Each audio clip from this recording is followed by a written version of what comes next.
Levítico capítulo 14. Depois falou o Senhor a Moisés, dizendo: Esta será a lei do leproso no dia da sua purificação. Será levado ao sacerdote, e o sacerdote sairá fora do arraial, e o sacerdote o examinará. E eis que, se a praga da lepra do leproso for sarada, então o sacerdote ordenará que por aquele que se houver de purificar, se tomem 2 aves vivas e limpas, e pau de cedro, e carmesim, e hisopo. Mandará também o sacerdote que se degole uma ave num vaso de barro sobre águas vivas. E tomará a ave viva, e o pau de cedro, e o carmesim, e o hisopo, e os molhará com a ave viva no sangue da ave que foi degolada sobre as águas correntes.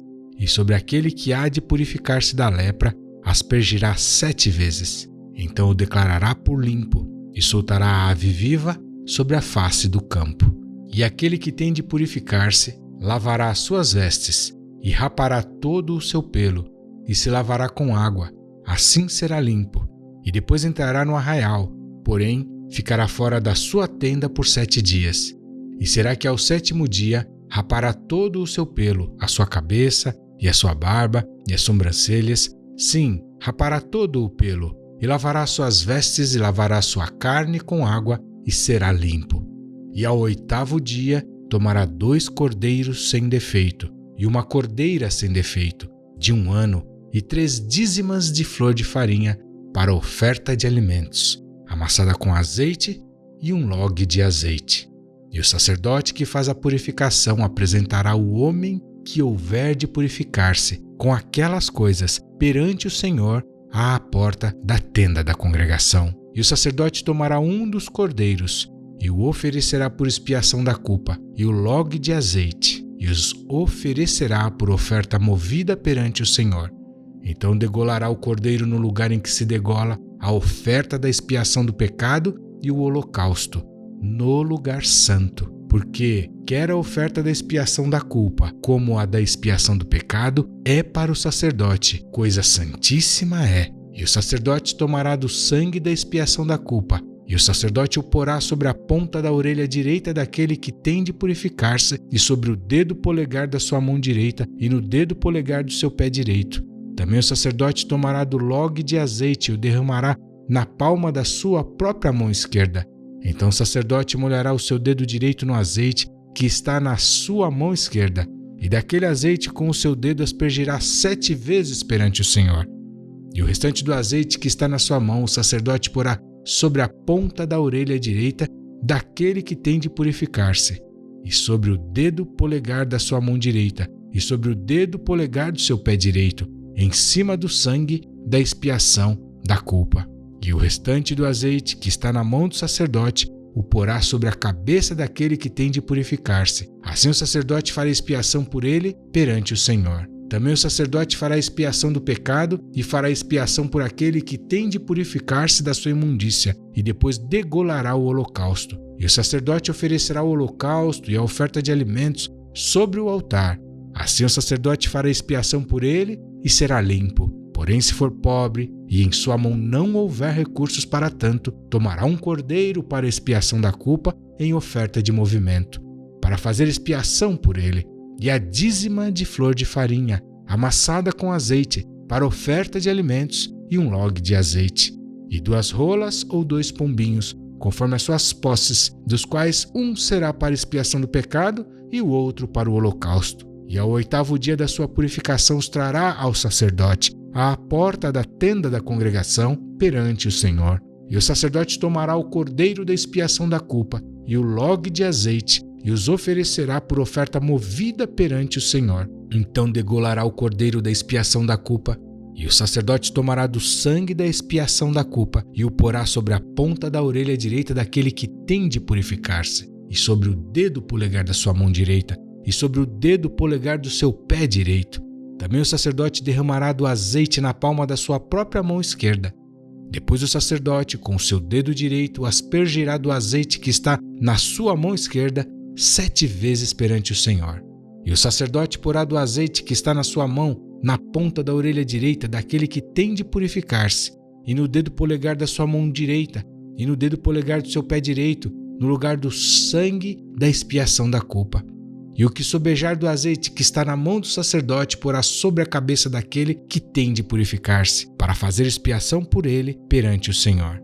Depois oferecerá uma das rolas ou um dos pombinhos, conforme suas posses. Sim, conforme as suas posses. Será um para expiação do pecado e outro para o holocausto, com a oferta de alimentos. E assim o sacerdote fará expiação por aquele que tem de purificar-se perante o Senhor. Esta é a lei daquele em quem estiver a praga da lepra, cujas posses não lhe permitirem o devido para a purificação. Falou mais o Senhor a Moisés e a Arão, dizendo: Quando tiverdes entrado na terra de Canaã, que vos hei de dar por possessão, e eu enviar a praga da lepra em alguma casa da terra da vossa possessão, então aquele de quem for a casa virá e informará ao sacerdote, dizendo: Parece-me que há como que praga em minha casa. E o sacerdote ordenará que desocupem a casa, antes que entrem para examinar a praga, para que tudo que está na casa não seja contaminado. E depois entrará o sacerdote para examinar a casa. E, vendo a praga, e eis que se ela estiver nas paredes da casa em covinhas verdes ou vermelhas, e parecerem mais fundas do que a parede, então o sacerdote sairá da casa para fora da porta e fechará a casa por 7 dias. Depois, ao 7º dia, o sacerdote voltará e examinará. E se vir que a praga nas paredes da casa se tem estendido, então o sacerdote ordenará que arranquem as pedras em que estiver a praga e que as lancem fora da cidade num lugar imundo. E fará raspar a casa por dentro ao redor, e o pó que houverem raspado lançarão fora da cidade num lugar imundo. Depois tomarão outras pedras e as porão no lugar das primeiras pedras, e outro barro se tomará, e a casa se rebocará. Porém, se a praga tornar a brotar na casa, depois de arrancadas as pedras e raspada a casa, e de novo rebocada, então o sacerdote entrará e examinará se a praga na casa se tem estendido. Lepra roedora há na casa, imunda está. Portanto, se derribará a casa, as suas pedras e a sua madeira, como também todo o barro da casa, e se levará para fora da cidade a um lugar imundo. E o que entrar naquela casa em qualquer dia em que estiver fechada, será imundo até a tarde. Também o que se deitar a dormir em tal casa, lavará as suas roupas. E o que comer em tal casa, lavará as suas roupas. Porém, tornando o sacerdote a entrar na casa e examinando-a, se a praga não se tem estendido na casa, depois que a casa foi rebocada, o sacerdote a declarará por limpa, porque a praga está curada. Depois tomará, para espiar a casa, 2 aves e um pau de cedro e carmesim e hisopo, e degolará uma ave num vaso de barro sobre as águas correntes. Então tomará pau de cedro e o hisopo e o carmesim e a ave viva, e os molhará no sangue da ave degolada e nas águas correntes, e aspergirá a casa 7 vezes. Assim espiará aquela casa com o sangue da ave, e com as águas correntes, e com a ave viva, e com o pau de cedra, e com o hisopo, e com o carmesim. Então soltará a ave viva para fora da cidade, sobre a face do campo. Assim fará a expiação pela casa, e será limpa. Esta é a lei de toda a praga da lepra e da tinha, e da lepra das roupas e das casas, e da inchação, e das pústulas e das manchas lustrosas, para ensinar quando alguma coisa será imunda e quando será limpa. Esta é a lei da lepra.